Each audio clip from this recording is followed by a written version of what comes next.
Welcome, Seb Silver, to the Wrestling Nerds YouTube channel. It's such a pleasure to be here in Malmö. Pleasure and it's to. the first time for me here. I've heard a lot about you. You have a nickname that I'm very, very curious about. Yeah. The background, but we'll come to that in a little bit. But first one, who is Seb Silver? Seb Silvers is he's a play on a 80s hard rocker, a glam rocker from the golden age of rock. I'm a little bit more new school in my wrestling ways, but yeah, I'm still I dig the 80s as a age, as a decade, Yeah. And I take a lot of inspiration from Mötley Crüe, Kiss, to bring out Seb Silvers to the fullest. Yeah. That's nice. But how did you get into professional wrestling? Because that's the reason we're standing here. Yeah, of course. I grew up with wrestling. Been watching wrestling all my life, pretty much. I had to stay up late to watch it on Eurosport when it was on Swedish television. So was the only kid in my group who liked Triple H. Grew up when Triple H had his reign of terror. Some say. Some could say kingdom. Yeah, because he's always called the King of Kings. He loves that pronunciation. Yeah. Like to play on that. So is there going to be a crown on Seb Silver's head? Hopefully one day. Hopefully one day. Yeah. We're going to have a King of Kings tournament in Scandinavia. Hopefully. Yeah. Because it's.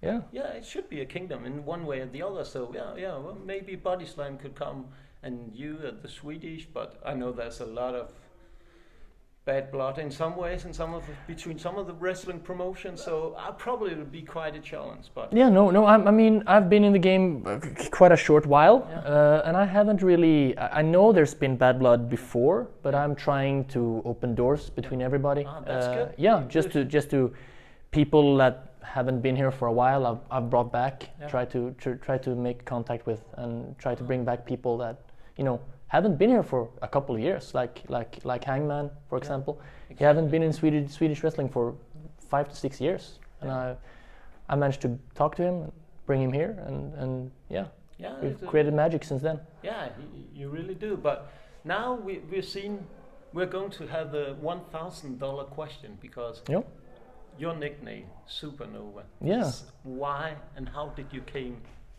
to choose that? Yeah, I just the supernova is such a fascinating thing in space. Yeah. Just when something gets too hot, that it literally explodes and expands and eats up the universe. Yeah. I'm a rising star, and I want to bring out that name. And when people hear supernova, they get interested. They know it's Seb Silver. Yeah, and then they see me, and then hopefully they can't catch an eye for me. So the supernova is kind of also inspired by your style of wrestling. Because yes. It's very flashy. It's very I try to fly all over across the ring. A lot of high flying, high impact moves.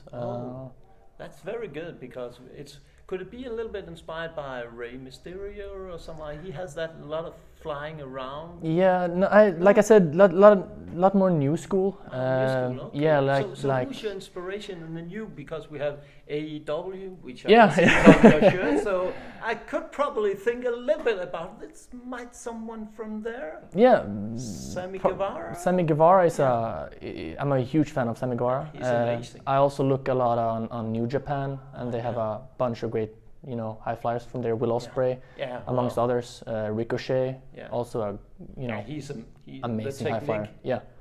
So I bring a lot of inspiration from the new school of high flyers.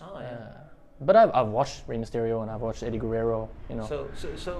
But I could also think that the one Darby Allin, he's a daredevil by excellence. Yeah. And I'm quite amazed that he hasn't got hurt yet. Oh, he has. He has. Because I saw his coffin drop. It's the most crazy finishing move I've ever seen. Yeah, I don't think I would try it ever. I tried to have no fear in the ring. Yeah. Tried to be a little bit like Pentagon. But a coffin drop is. It's wild. It's wild. Yeah. I try to have a little fear. Just for respect. Me. Yeah, respect to the ring. Stuff goes wrong fast. So. Yeah, it does actually. Yeah. We don't want that. No. I know you're quite open, and you seem like you're very curious about wrestling. But what does the future bring for Seb Silver? Because now here you've seen you're quite early. You started up here.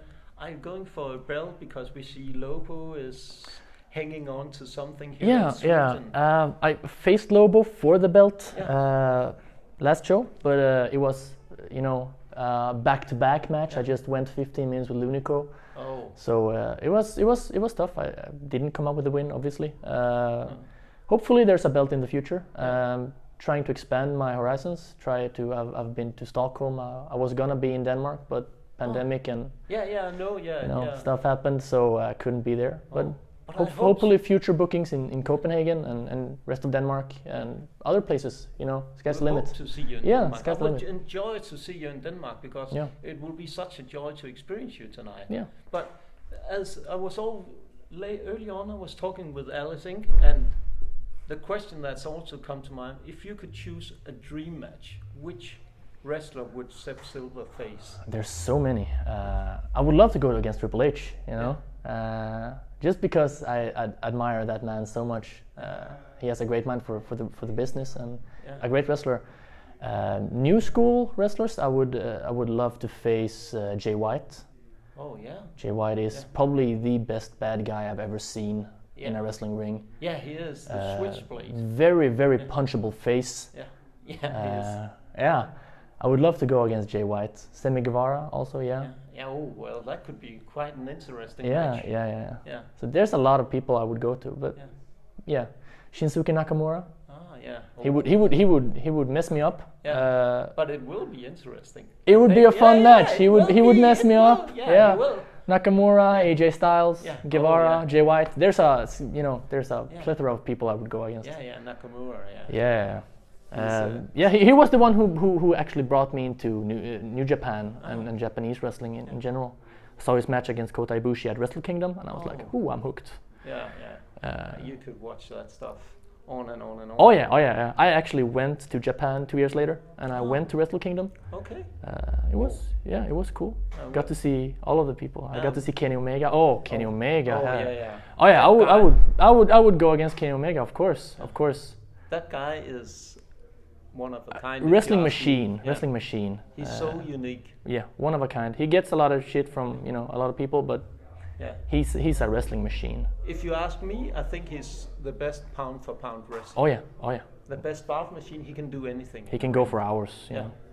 Yeah, you saw that with his match with Bryan Danielson. Yeah. That one was probably one of the best matches I've seen in ages. Yeah, and he went 1 hour with Kazuchika Okada, so that's he's my idol. Yeah, but Seb, we could talk for hours. You had to go and wrestle later on. Yeah, I have a match.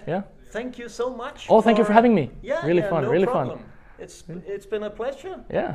Thank you. Thank you very much. Thank you.